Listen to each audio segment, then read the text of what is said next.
بسم اللہ الرحمن الرحیم۔ السلام علیکم۔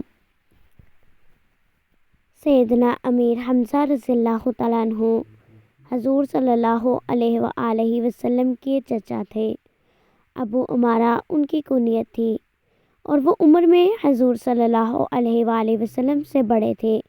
ابو لہب کی لونڈی صوبیہ نے انہیں بھی دودھ پلایا تھا۔ اس حوالے سے یہ حضور علیہ السلام کے رضاعی بھائی بھی تھے۔ اسلام کے دامن رحمت سے وابستہ ہوئے تو تحریک اسلامی کے اراکین کو ایک ولولہ تازہ عطا ہوا۔ آپ کے مشرف با اسلام ہونے کا واقعہ بڑا ہی ایمان افروز ہے، جس سے سیدنا حمزہ رضی اللہ تعالیٰ عنہ کی حق گوئی، جرات اور بے باکی کا پتہ چلتا ہے۔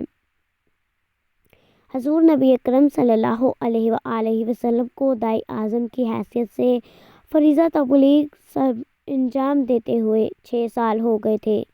کفار مشرکین مکہ کی اکثریت نہ صرف یہ کہ آپ صلی اللہ علیہ وآلہ وسلم کی دعوت حق پر کان نہیں دھرتی تھی، بلکہ انہوں نے شہر مکہ کو قریہ جبر بنا رکھا تھا اور مسلمانوں پر جو اقلیت میں تھے عرصہ حیات تنگ کیا جا رہا تھا۔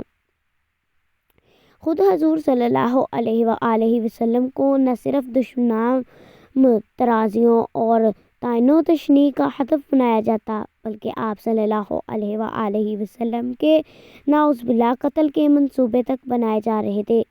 پورے مکہ کے فضا آپ صلی اللہ علیہ وآلہ وسلم کی خون کی پیاسی تھی۔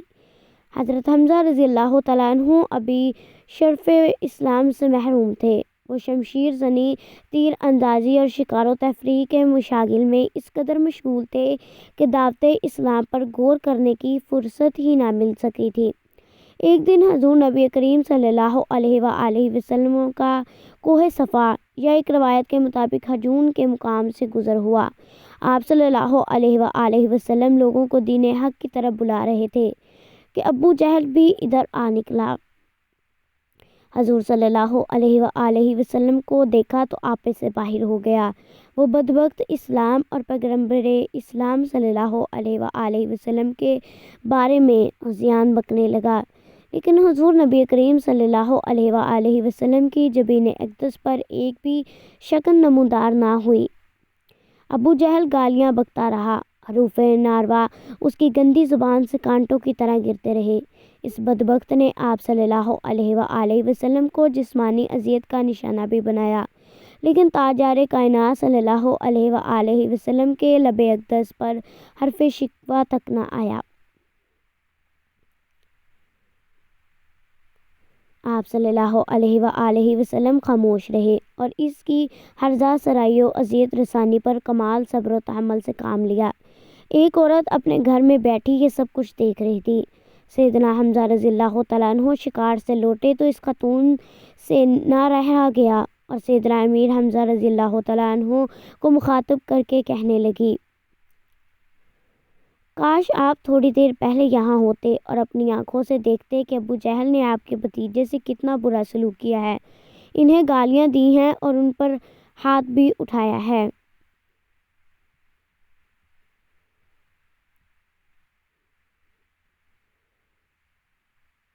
حضرت حمزہ رضی اللہ تعالیٰ عنہ یہ سن کر طیش میں آ گئے، چہرہ غصے سے سرخ ہو گیا اور کہنے لگے، ابو جہل کی یہ جرأت کہ اس نے میرے بھتیجے محمد صلی اللہ علیہ وآلہ وسلم پر ہاتھ اٹھایا۔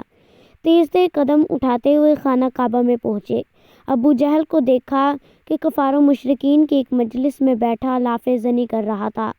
حضرت حمزہ رضی اللہ تعالیٰ عنہ حضور صلی اللہ علیہ وآلہ وسلم کے دشمن ابو جہل کو دیکھ کر آگ بگولا ہو گئے اور اس کی دریدہ دہنی اور شرارت کی سزا دینے کے لیے اپنی کمان سے اس کے سر پر دے ماری، جس سے اس بدبخت شاتم رسول کا سر پھٹ گیا۔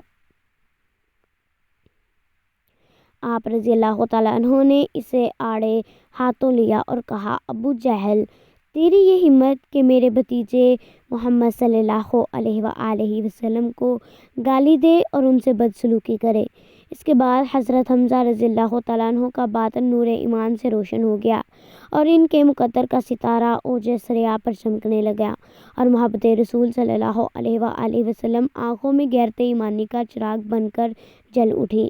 حضرت حمزہ رضی اللہ تعالیٰ عنہ ابو جہل سے کہنے لگے، کیا تو میرے بھتیجے محمد صلی اللہ علیہ وآلہ وسلم کو گالیاں دیتا ہے؟ کیا تو میرے بھتیجے محمد صلی اللہ علیہ وآلہ وسلم کو گالیاں میں بھی ان کے دین پر ہوں اور وہی کہتا ہوں جو وہ فرماتے ہیں؟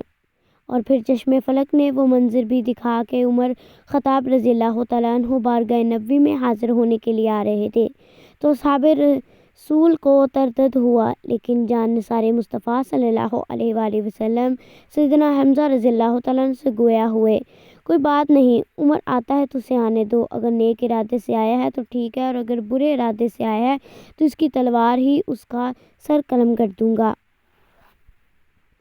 ویڈیو اچھی لگی ہو تو لائک اور شیئر کر دیں، کمنٹ باکس میں اپنی رائے کا اظہار ضرور کیجیے گا۔ جزاک اللہ، اللہ حافظ۔